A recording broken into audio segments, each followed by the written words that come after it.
Hello, ladies and gentlemen of the world. My name is Zach Jones, although a lot of you probably already know who I am by now. Welcome back to my channel, but if you're new to my channel, then welcome. Today, I'm remastering my 16 Animals of Australia PowerPoint, because I have been doing this with other previous PowerPoints, because I know a lot of you have been requesting this. Australia is legendary for its wildlife, particularly its venomous wildlife, but I'm going to start with the largest land predator in Australia, the dingo. And yes, dingoes are real. Dingoes are, well, they weren't originally native to Australia at all. They're actually descendants of wolves that were brought over from Asia by human visitors over 4,000 years ago. But even so, they've evolved in Australia and they have become the continent's top predators. Dingoes feed on a wide range of prey. In fact, they mostly feed on small mammals like rats and mice, but they will also take birds, lizards, frogs, but their main prey of all are kangaroos and wallabies and other large marsupials. But unlike what many people think, dingoes don't eat human babies. That's just a ridiculous urban legend. Of course, you can see there's a dingo here that's almost completely pure white. And that dingo was actually that female dingo is the leader of a pack of dingoes that were featured in 7 Worlds, 1 Planet on BBC One in 2019. And of course it showed us how dingoes hunt, because a lot of what they hunt are red or grey kangaroos, and those animals can run as fast as a racehorse. So on flat ground, they can outpace a dingo. So what the dingoes do is they test the herd to see if there's an individual that's old, young, weak or sick, or even a mother with Joey in its pouch. And of course, once the dingoes have found the target, they move in all as one, and of course they will then spend the whole of the hunts zeroing in on that animal until they find it and kill it with a lethal bite. Dingoes have lived in Australia for over 4,000 years, and the Aboriginals, the local people there, who learned to coexist with dingoes. But around 200 years ago, well, just over 200 years ago, European settlers arrived in Australia with livestock, guns, dogs, cats, rats, foxes, badgers and weasels, and even pigs, and they have decimated much of Australia's unique wildlife. And dingoes have been heavily persecuted, not just because of the ridiculous story that they eat human babies, which is just an idiotic legend, but also they were seen as a threat to livestock, and to this day, dingoes continue to be shot, poisoned and trapped, making them Australia's most threatened animal.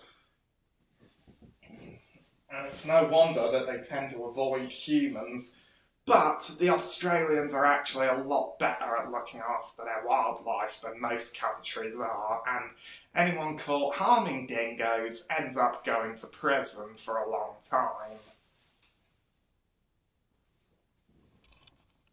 Of course, here is their range. Now, the next animal I'm going to show you is probably, well, it is the most venomous snake on Earth.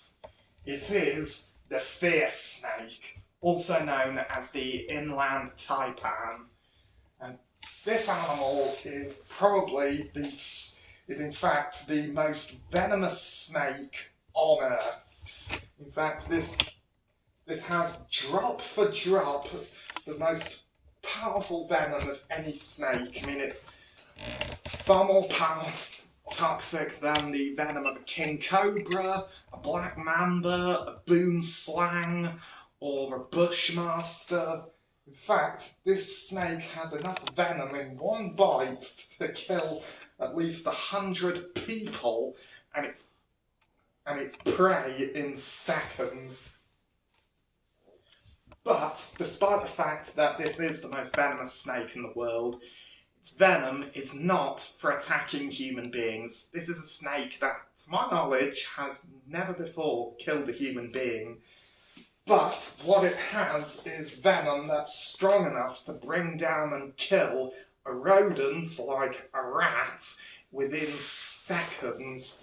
And so what the fierce snake has to do is it has to bite its rodent prey, inject enormous amounts of very, very toxic venom and stop them moving within seconds.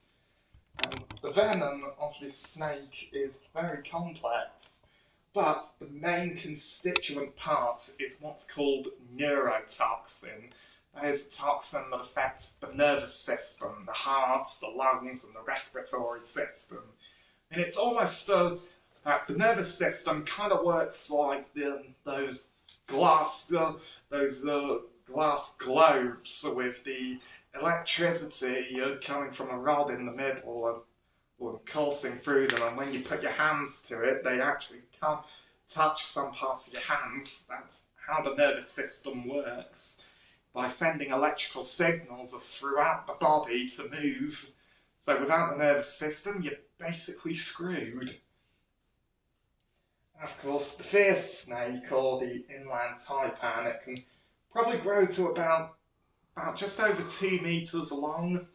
But even so, this is one of the most difficult snakes in the world to see. It's not massively common, it's very elusive, and also it lives right out in the desert of Australia, which is blisteringly hot, and the snakes are only seen for a few hours in the early mornings before it gets too hot, because snakes, like many reptiles, are so-called cold-blooded, so they need the sun's warmth to get enough energy in order to start being mobile. And of course, being in the deserts of Australia, there's a lot of sun, and of course, the best place the snakes can warm up is alongside roads.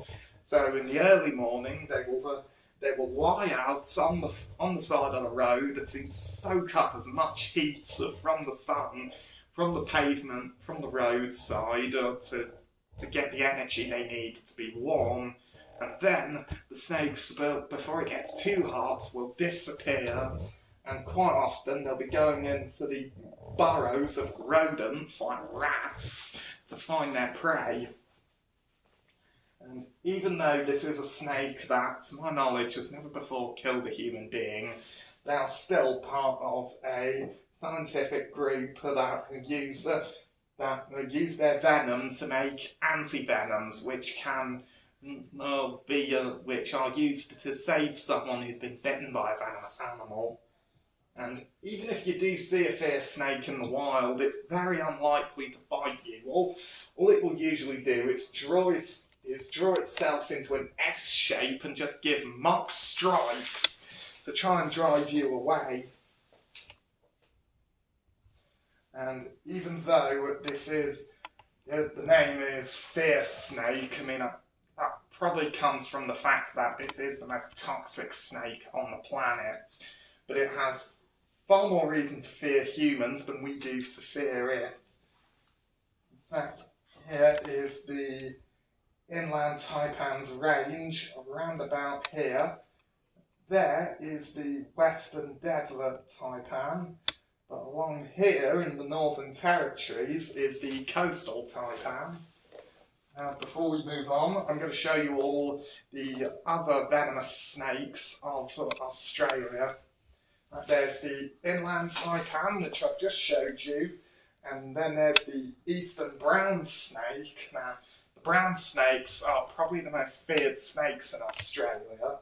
There's the coastal taipan, the western brown snake, the mulga snake, the tiger snake, which I will show you all later, the red-bellied black snake, the death adder, the lowland copperhead, the rough-scaled snake, the collect snake, and the small-eyed snake.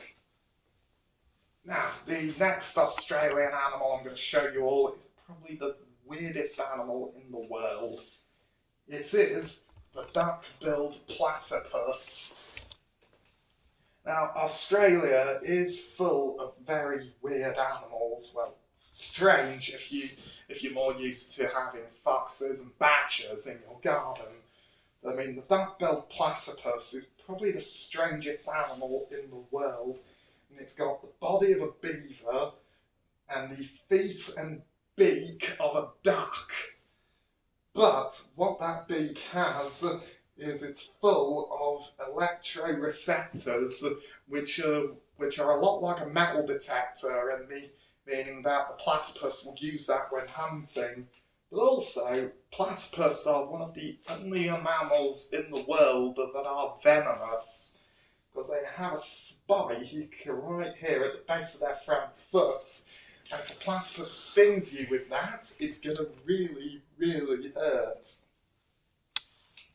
And another thing that's very odd about the platypus is, unlike other mammals that give birth to live young, or like marsupials that grow their young in a pouch on the mother's belly, the platypus lays eggs like birds, reptiles, and amphibians.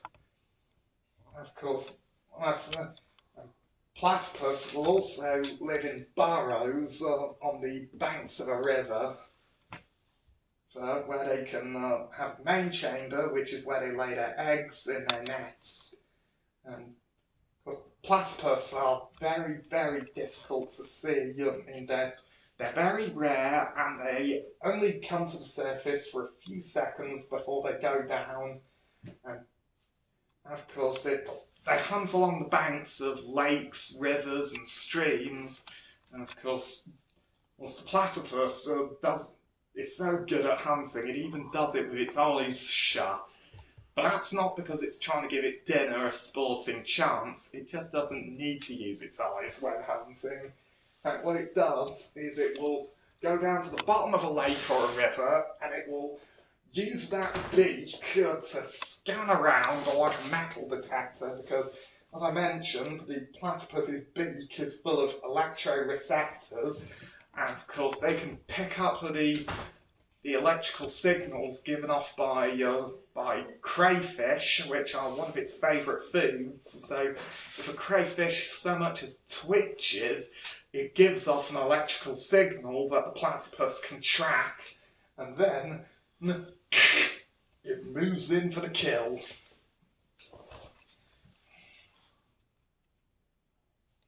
Of course, here is the platypus's range. Now, for the next animal, I've actually had to swallow my fear with this one and include a spider. To be precise, the Redback Spider.